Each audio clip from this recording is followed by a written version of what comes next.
Playing with Power MTG. Powerful cards, powerful formats. Be sure to check out Dragon Shield for all of the best accessories to protect your decks. TCG Player for cards at great prices while supporting local game stores. And Patreon, where you get awesome benefits for your direct support. Tonight we are playing with our patron Pyro. He brought back his Kaalia list and wants to show off how resilient it can be tonight. Did you know we started a podcast? The Playing with Power podcast is available on YouTube and all major streaming platforms. We interview guests and talk about topics in the CEDH space. Check it out on your favorite podcast service today.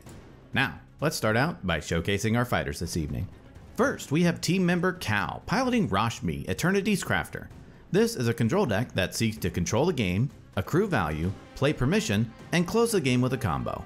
Cal's opening hand contains a Carpet of Flowers, Mana Vault, Rejuvenating Springs, 3 islands, and a forest. Next, we have Pyro, piloting Kaalia of the Vast.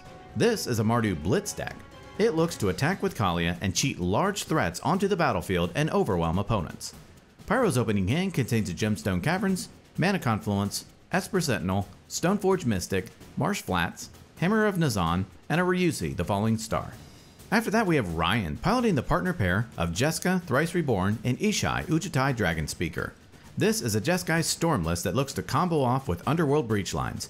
It also has the ability to land Ishai and one-shot opponents with Jeska. Ryan's opening hand contains an Esper Sentinel, Dockside Extortionist, Dramatic Reversal, Mox Opal, Spire of Industry, Fiery Islet, and a Bloodstained Mire. Finally, we have Mike piloting Korvold, Fey Cursed King.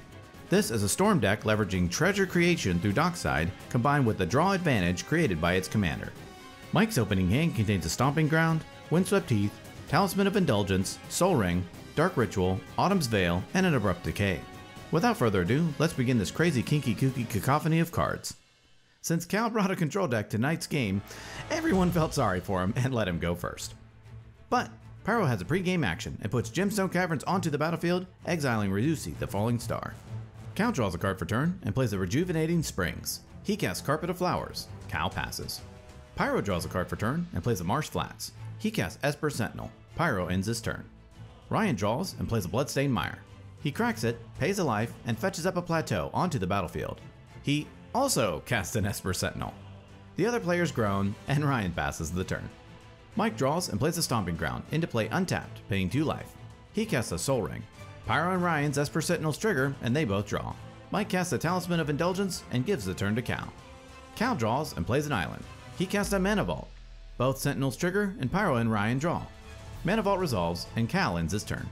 Pyro draws and plays a Mana Confluence. He cracks his Marsh Flats, pays a life, and fetches up a Blood Crypt onto the battlefield untapped, paying 2 life. He casts a Stoneforge Mystic. It resolves, and Pyro fetches up a Lightning Greaves into his hand. He attacks Mike with Esper Sentinel. Mike takes it, and Pyro ends his turn. Ryan draws and plays a Fiery Islet. He taps his Fiery Islet to cast Dockside Extortionist. It resolves, and Ryan creates 5 treasures. He casts a Mox Opal. Pyro's Sentinel triggers, and Ryan pays. He casts a Mox Diamond, discarding Spire of Industry. He casts his commander, Ishai, Uchitai Dragon Speaker. All through, Ryan ends his turn. Mike draws and starts off his turn by casting Gamble. Ishai and both Sentinels trigger. Ishai gets a counter, and Pyro and Ryan draw. Gamble resolves, Mike fetches up a card into his hand, and then discards a card at random, which is a Dockside Extortionist. Everyone knew that's what he tutored for, and a very dismayed Mike plays a Windswept Heath. He passes the turn. Cal draws and plays an island. He casts his commander, Rashmi, Eternity's Crafter. Ishai gets a counter, and Cal casts a Preordain. Ishai and the 2 Sentinels trigger, Ishai gets a counter, and Pyro and Ryan draw. Cal scries 2 and draws a card. Cal shifts the turn to Pyro. Pyro draws and plays a Plains. He casts a Chrome Mox. Ishai gets a counter, and Pyro pays for Ryan's Sentinel. Chrome Mox resolves, and Pyro imprints Ruinous Ultimatum. He activates Stoneforge Mystic, putting Lightning Greaves onto the battlefield. He equips Lightning Greaves onto Esper Sentinel and moves to combat. He attacks Mike with the Sentinel. Mike takes it, and Pyro passes the turn. At the end of Pyro's turn, Ryan casts Mystical Tutor, paying for Pyro's Sentinel. Tutor resolves, and Ryan fetches up an Ephemerate onto the top of his library. The turn then moves to Ryan. During Ryan's upkeep, to stop his inevitable plans, Pyro casts Silence. Ishai gets a counter, and Ryan draws through Sentinel. In response to Silence, Ryan casts Ephemerate, targeting his Dockside Extortionist. Pyro's Sentinel triggers, and Ryan pays. In response, Mike cracks his windswept teeth, pays a life, and fetches up a Bayou onto the battlefield. He casts Abrupt Decay, targeting Ryan's dockside. Ishai gets a counter, and Mike pays for both Sentinels. Dockside is destroyed, Ephemerate fizzles, and Silence resolves. Ryan draws and plays a Flooded Strand. He attacks Pyro with Ishai. Pyro takes 7, and Ryan ends his turn. Mike draws and taps his Talisman to help cast his commander, Korvold, Fakehurst King.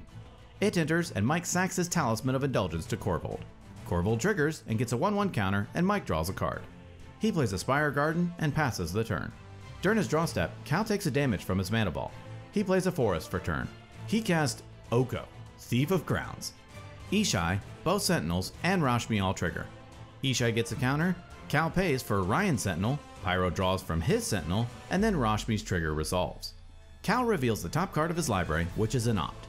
He casts Opt. Ishai triggers and gets a counter. Opt resolves, Cal scries 1 and draws a card. Then Oko resolves. He thinks about what he should deal with on the board. He has to decide between a large bird that could kill him in one shot or a dragon that could win Mike the game. The table deliberates, and Cal finally decides to activate Oko, targeting Ryan's Ishai. Ishai gets elked, and Cal passes the turn to Pyro. Pyro draws and plays an Arid Mesa. He casts a Mox Diamond. Esper triggers and Ryan draws. Diamond resolves, and Pyro discards a Sabai Triome. Pyro cracks his Arid Mesa, pays a life, and fetches up a Godless Shrine onto the battlefield untapped, paying 2 life. He casts his commander, Kaalia of the Vast. He moves to equip Lightning Greaves onto Kaalia. In response to the activation, Ryan taps his Fiery Islet to help cast Snap, targeting Kaalia. Pyro's Sentinel triggers, and Ryan responds by cracking his Flooded Strand, paying a life, and fetching up a Volcanic Island onto the battlefield. He then pays for Sentinel. With Snap still on the stack, Pyro casts Deflecting Swat for its alternate cost, targeting Snap. Swat resolves and changes the target of Snap to Mike's Korvold. With Snap still on the stack, Mike responds by casting a Deflecting Swat of his own for its alternate cost as well, targeting Snap. Both Esper Sentinels trigger, and Pyro and Ryan each draw a card. In response to Swat, Pyro casts Blacksmith Skill in an effort to make sure Swat doesn't retarget Kaalia. Skill resolves, then Swat resolves, changing the target of Snap to Ryan's own Ishai. Then Snap resolves, Ishai bounces back to Ryan's hand, and Ryan untaps 2 lands. Then Lightning Greaves finally equips to Kaalia.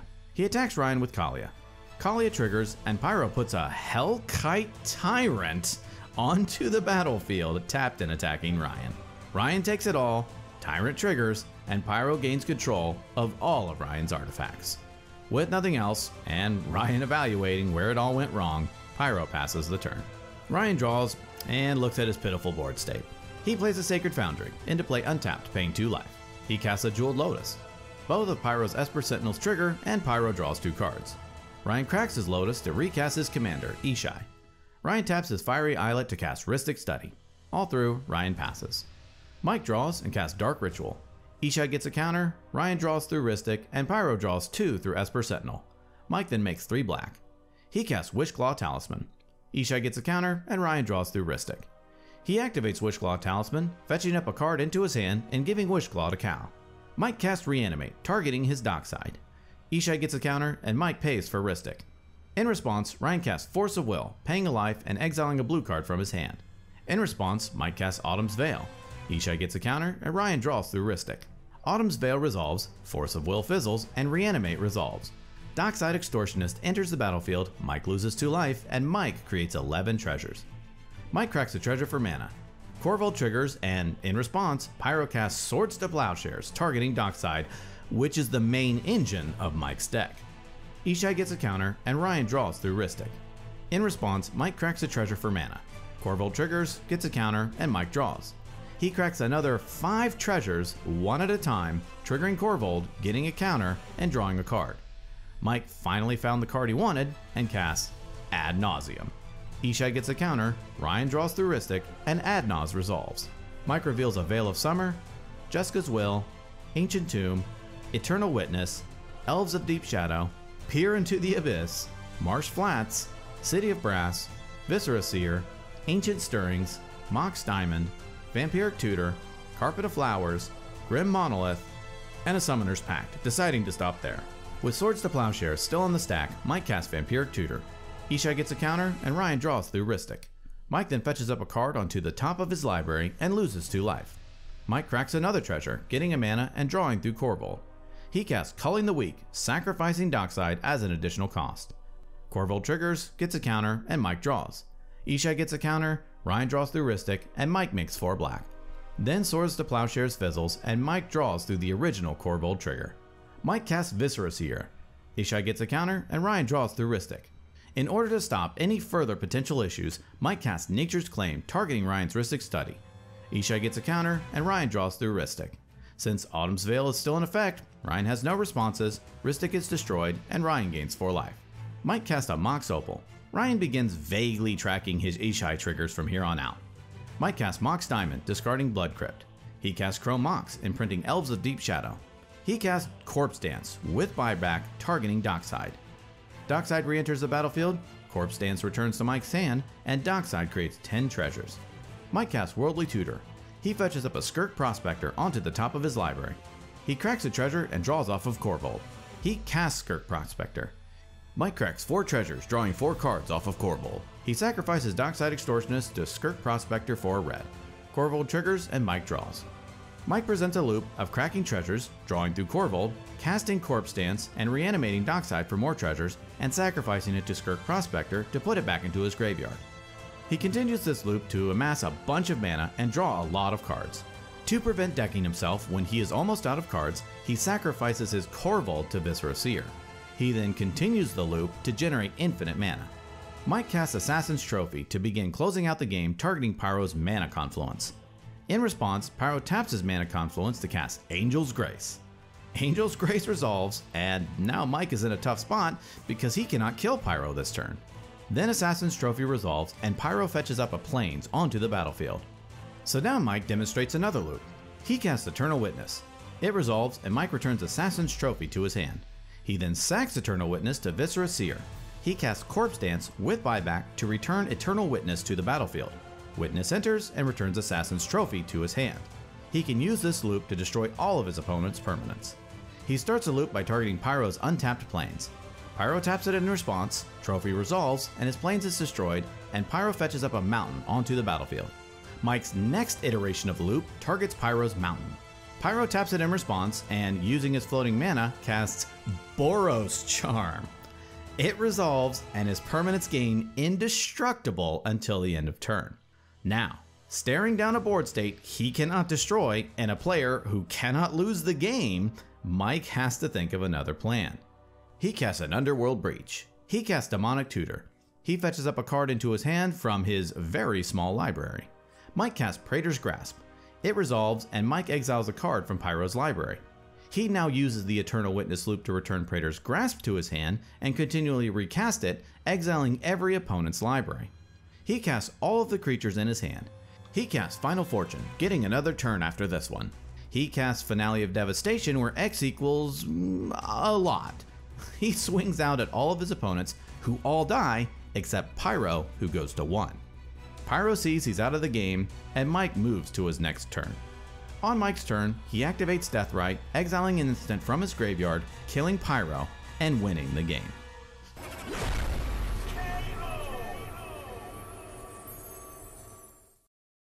Wow, what a final turn. Congrats to Mike on his amazing, hard-fought win. A lot of people started to focus on Ryan due to the nature of how fast Ishai can take some people out of the game. However, once Ryan had been dealt with, Mike had the perfect opportunity to close out the game. However, Mike didn't think that Pyro would have so many answers to his attempts to win. While Mike definitely had to work harder in order to close out the game, it was still really well played on all players' parts. The most valuable card in tonight's game goes to Esper Sentinel. This card is very unassuming. Ristic Buddy, as they call it, landing on turn 1 is an amazing card advantage engine. Especially when the stack gets as heavy as it did in this game. It can really draw you a lot of cards through a turn's rotation. It is an amazing include in many CEDH decks running white. Well, that about wraps it up for this episode.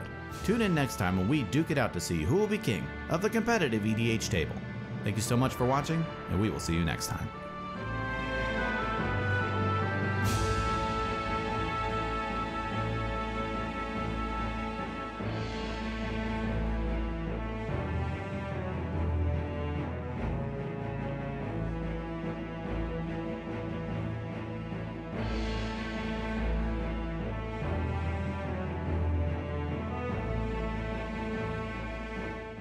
All right, Patreon shout out time. I'd like to give a shout out to Alana Kexies, Salt, Jonas Kofoed, Ryan Wright, Kvitborn Kong Valamon. Ooh, that's brutal. Sorry about that.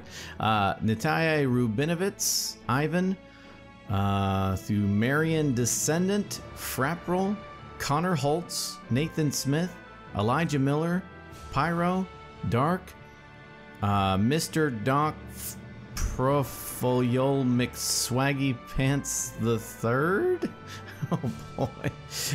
Philip Hickey, Jacob Cromer, Brad Tobin, Matt Wingrove, Delph Driz, Dante, Jared Smith, Trey Payne, Rakeko, Zods, James Cody Halley, Spielrahu, CZ, Taylor Corun, Nick, and Liam.